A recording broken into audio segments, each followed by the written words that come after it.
السلام عليكم. ريتشا. ريتشا، ألاحظ حرف السي اتش أخد صوت التش عشان دي حروف مركبة. اوبزيت. اوبزيت.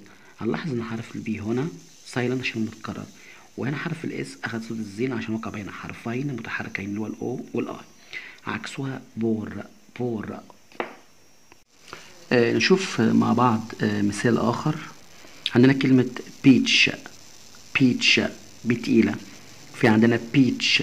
بيتش بخفيفة. نشوف بقى الكلمة دي. ستريتش. ستريتش. ستريتش.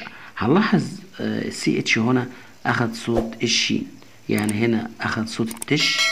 طبعا سي اتش حروف مركبة، وهنا اخد صوت التش، ولكن هنا تحديدا اخد صوت الشين. طيب ليه؟ لماذا؟ هو في الحقيقة مفيش قاعدة ثابتة هنا، ولكن احنا يعني بننطق الكلمة كما ينطقها الأجنبي طبعا.